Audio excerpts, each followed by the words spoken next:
it's not a matter of satisfaction.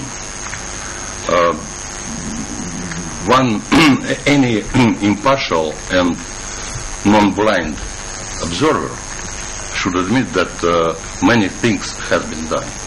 I don't want to count them, it is better. It's a return of those people who left their homes. It's about many other things. It's the work of the lesson learned and recollection commission. It's an action plan to implement recommendations of this commission. Many others. In my professional life, I can share with you my personal perception. I visited many areas and countries affected by the conflict, from Angola through Bosnia and Herzegovina to Cambodia and many others. And believe me, in many occasions, it's extremely difficult, let's say, to establish who is exactly responsible for what. During conflicts, internal armed conflicts, it's difficult to prove the guilt of some people. But it is necessary. It does not mean that it is not. There is no need for that. Of course, there is need for that. If there are proofs for the guilt of any person, this person should be put to trial and punished in accordance with the law, of course. But believe me, 5 years after that conflict or war or whatever, we call it anti-terrorist operation, whatever the name is, and we expressed our solidarity with the government of Sri Lanka at that time during that operation, because we are facing many problems related to terrorism in our country. Very, very serious problems, and we are fighting against international terrorism as well.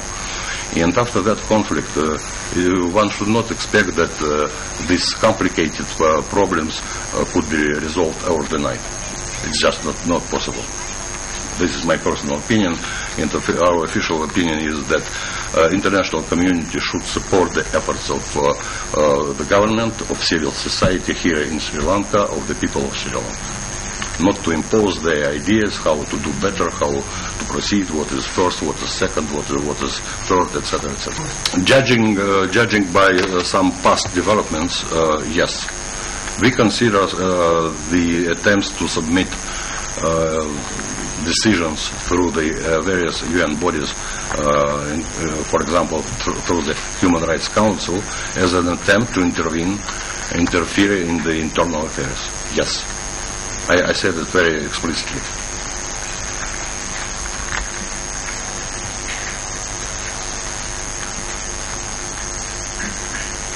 I'm not insisting on the question. If everything is clear, I would be happy. By the way, I would, when people is thinking whether to ask questions, I would say what I said in the corridor, that the sun in this country is not that friendly as people. To my skin, I mean. One day in the sun, I was not lying on the beach. I just visited in Busa the detention center, just to see how it looks like, because I heard a lot of that center from various sources, and I wanted to talk to those officers who are working there, and with some detainees, and I did. Just for me and for us, for the Russian Federation, it was one of the confirmations that things are moving, slowly but moving, into the right direction.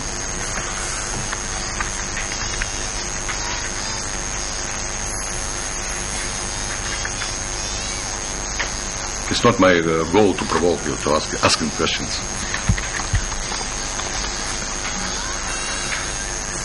One more, please.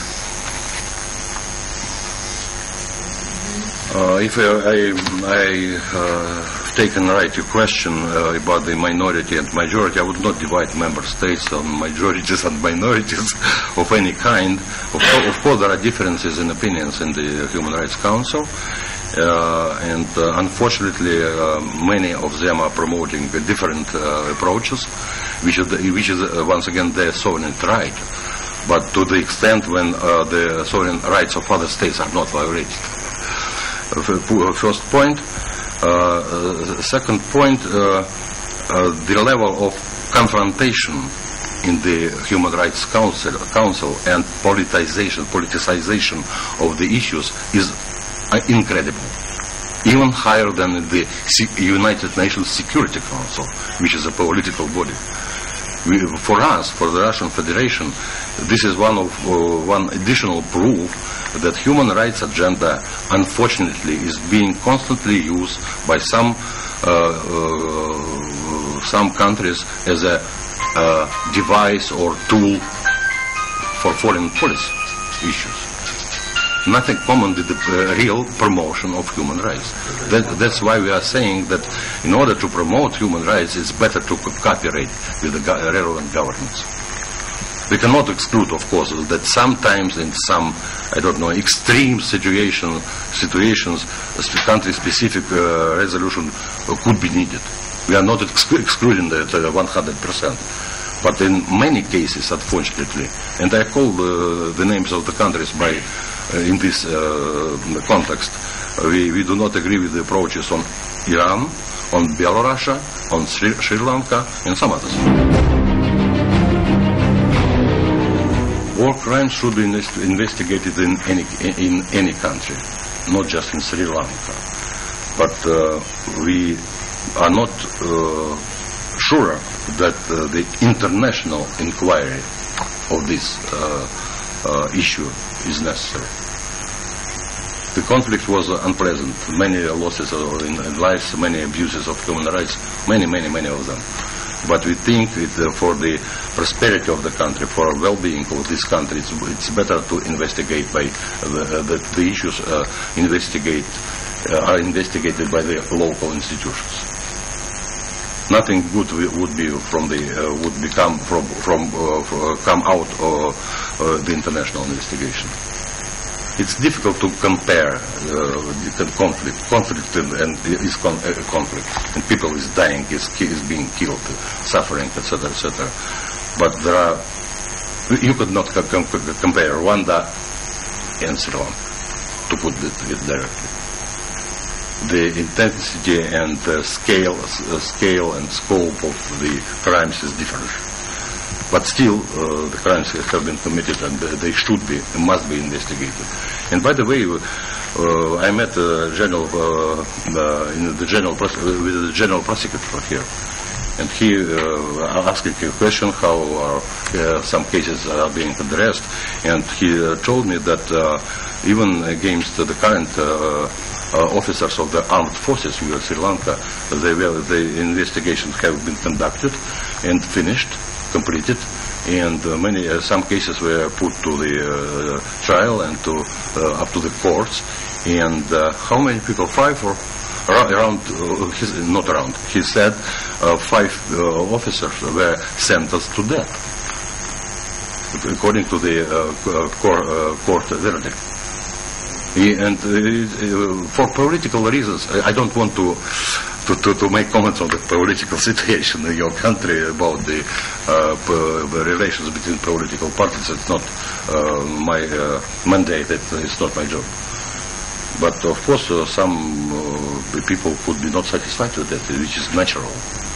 Maybe with the numbers, with I don't know, with the timing of procedures, court procedures, etc. But it's a matter of the discussion, it's a matter of dialogue in this society, in this country.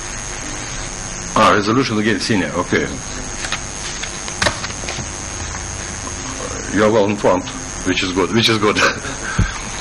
Yes, indeed, Russia not continuously, but constantly. You are right. We are opposing for the same reasons I mentioned, because the drafts which has been passed by the Council, unfortunately, but not by consensus, which is important. They are not objective. They are putting all the responsibility on the government bears all the responsibility about all the situation in any country, but not in the country under the conflict, because many territories are not, unfortunately, under the central government control. And in the conflict like that, by the definition, there should be could not be a situation that one party is committing everything, another one are angels with I don't know, wings. It's not possible, unfortunately. War is war, and there are criminals on both sides, as usual. It's about human being. It's about some criminals. Even under the normal life, there are criminals and honorable citizens. And during the war, these criminals, they've been activating, and of course they are committing many crimes. Secondly, you know how many efforts the Russian Federation, together with the United States, of course, and with the support of some other important countries and United Nations Secretary General and his special envoy, how many efforts we've put to trying to put on the right track the political dialogue. And sometimes when we see some prospects for moving forward, some countries are initiating resolutions blaming, naming, shaming, etc., which are counterproductive. They are not saving lives. Such kind of resolutions, they are not contributing to save life of the citizens, of people on the ground. Even more, please check who submitted a resolution on the situation, on human rights situation in Syria to the third committee of the General Assembly. I don't want to call by name the country, but you will be surprised. Because the situation in that country, as for human rights is concerned, is far from being ideal, to put it mildly. One of the neighboring countries. It's about political games, not for the human rights promotion. We see it clear, and that's why we are opposing. Thank you.